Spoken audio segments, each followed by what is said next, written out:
Salut les amis, on se retrouve dans la dernière vidéo avec Andrea. C'était le dernier jour que je passais avec lui dans son écurie. Ensuite, il a changé d'écurie et c'était beaucoup trop loin pour moi pour aller le voir.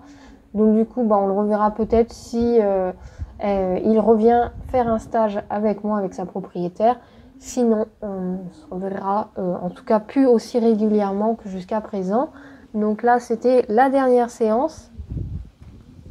Donc on voit que je fais ma détente comme je fais d'habitude avec lui. Donc c'est-à-dire je me mets reine longue, ce qui lui permet de s'étirer s'il en a envie. Donc il lui arrive aussi de mettre un peu le nez au sol. Donc là il le fait pas, mais justement quand il le fait pas, en fait c'est souvent le signe qu'il va bien et qu'il est en forme, qu'il est souple et disponible. Donc là c'est ce qui se passe aujourd'hui là pour cette détente là. Donc du coup c'est plutôt positif. Et ensuite, j'ai attaqué le travail. Donc j'ai commencé directement au trot. Donc je suis remontée sur mes rênes. Du coup, il vient en main. Et je commence toujours par travailler sur l'incurvation pour avoir bien la décontraction. Donc il a tendance à être un petit peu contracté par moment. Donc du coup, j'utilise l'incurvation, les changements de cercle pour vérifier qu'il est décontracté.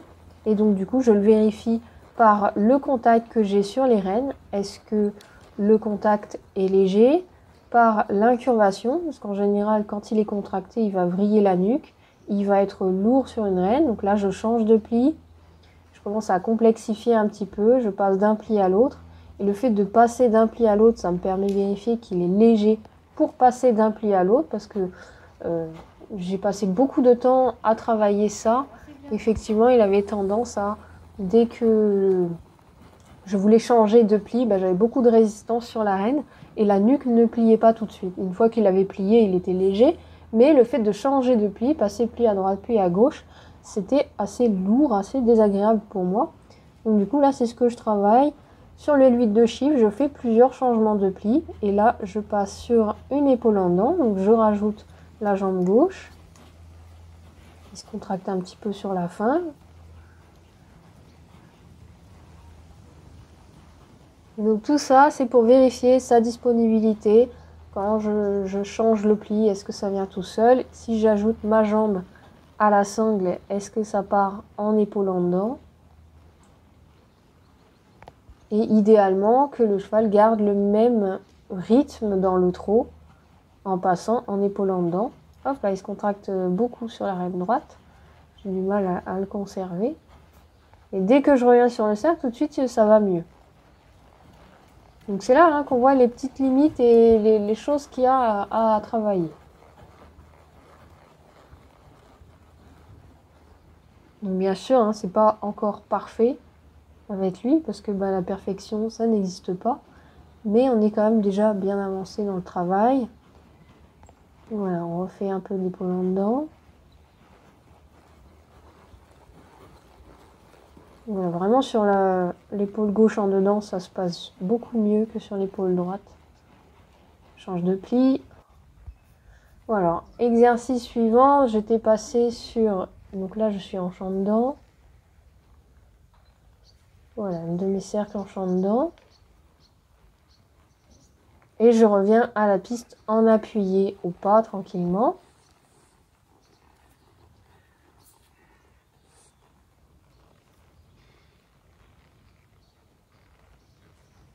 Et départ au trot. Donc dans l'appuyé, il a toujours tendance à ralentir, à se ratatiner, voire à se contracter. Il a tendance aussi à anticiper le fait de diagonaliser.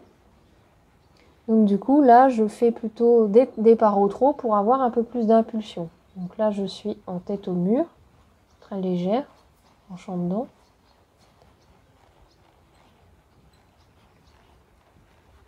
Et le trot est un peu ramassé, je perds complètement l'impulsion.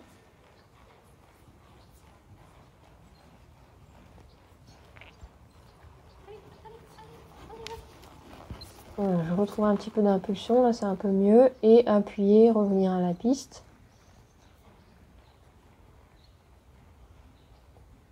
Départ au galop.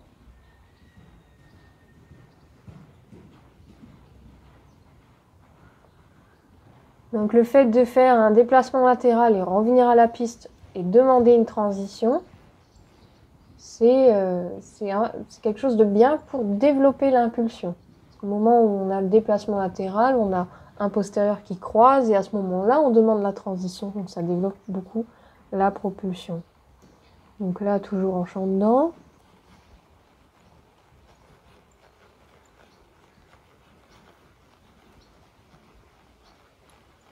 Donc on voit hein, par rapport à la vidéo précédente qu'il a grossi. Et je pense que ça n'aide pas pour la mobilité des hanches. On voit qu'il y a beaucoup moins d'impulsion. Et pour moi, clairement, le fait que le ventre est grossi comme ça, bah, ça rend plus difficile pour lui le fait d'engager les postérieurs. Départ au galop, voilà, très bien. Donc là, normalement, si j'appuie à droite, ce que je viens de faire, je pouvais demander le départ au galop à droite si je ne changeais pas mes aides ou le départ au galop à gauche en changeant mes aides. Donc là, j'ai choisi de changer mes aides. De toute façon, les deux sont possibles. Hein. À ce niveau-là, le cheval, il doit pouvoir faire les deux. Ok, toujours en champ dedans.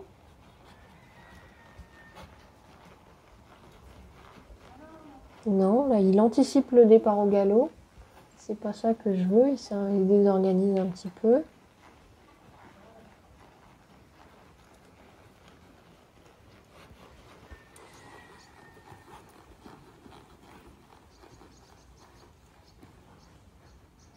Voilà, là, on voit bien l'appuyer. Et du coup, là, j'ai demandé le départ au galop à droite. Voilà, donc c'est ce que je disais tout à l'heure. En arrivant à la piste, soit je gardais ma jambe gauche reculée, j'avais le galop à droite, comme là, soit je changeais mes aides et j'avais le galop à gauche.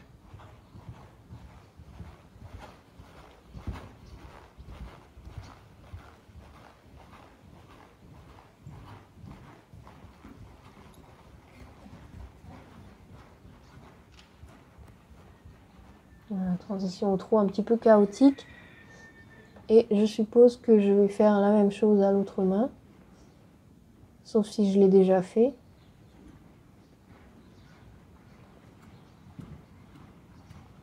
Bon, je redemande le galop. Donc là, je pense que je vais rassembler. Voilà, on va rassembler un petit peu le galop. Ok.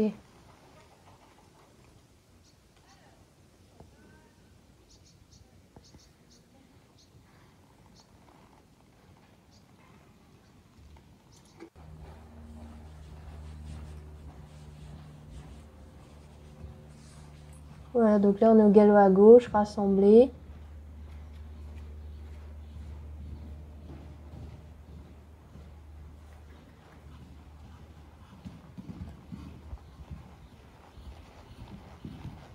J'allonge. Voilà, et on voit que là, hop, il se remonte et il rassemble un petit peu. Voilà, ouais, ça c'est bien. Il pourrait être un peu plus ralenti encore. Donc je le pousse pas vraiment à l'extrême, mais il pourrait rassembler encore plus que ça.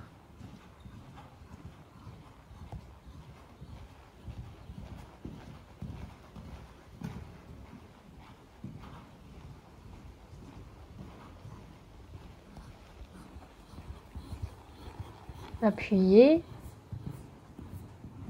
Voilà. Appuyer au galop. Donc j'en ai pas fait souvent des appuis au galop. Je crois que c'était une des rares fois où j'en ai fait. Donc c'était sur la dernière séance.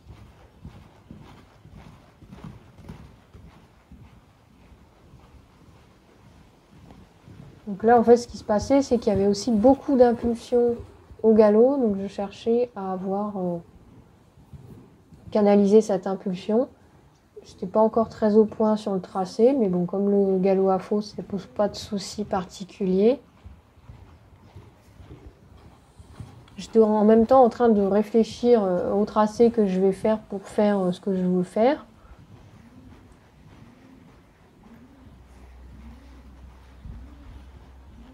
Voilà, appuyer. Et ensuite tourner à gauche en restant au galop à gauche.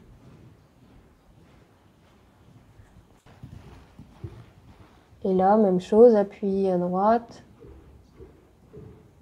et tourner à droite. Donc je prends le temps de faire 2-3 foulées de galop droit avant de tourner.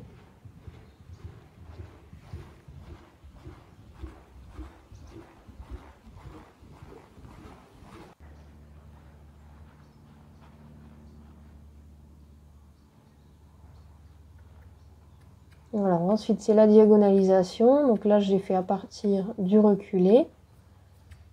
Voilà, on voit qu'il est bien... les diagonaux sont plutôt bien associés. Hop, je rajoute un peu la cravache, donc ça crispe un petit peu. Mais du coup, on a un geste un peu plus joli à regarder. Départ au trot. Donc le départ au trot était bien fluide par rapport à la diagonalisation. Donc ça, c'est bien.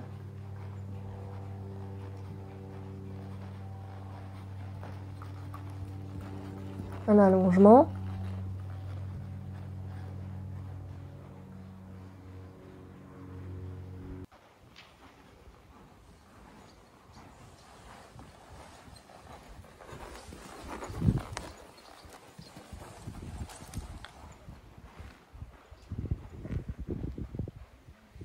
Transition arrêt. Départ au trot.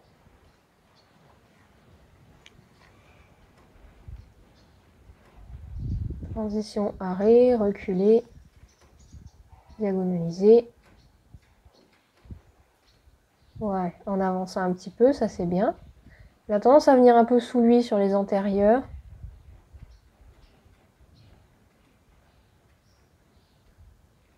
Voilà, donc là il va repasser au pas quand même avant de repartir au trot. Donc moi ce que j'aurais voulu c'est qu'il parte au trot directement. Là il se contracte. Ok, là c'est bon.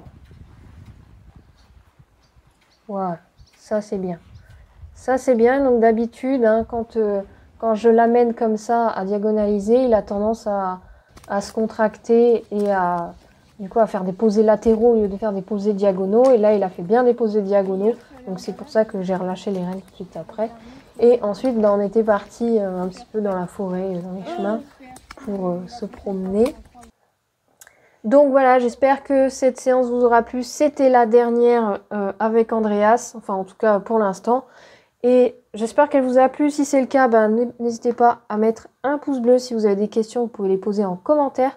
Et on se dit à bientôt. Ciao, ciao.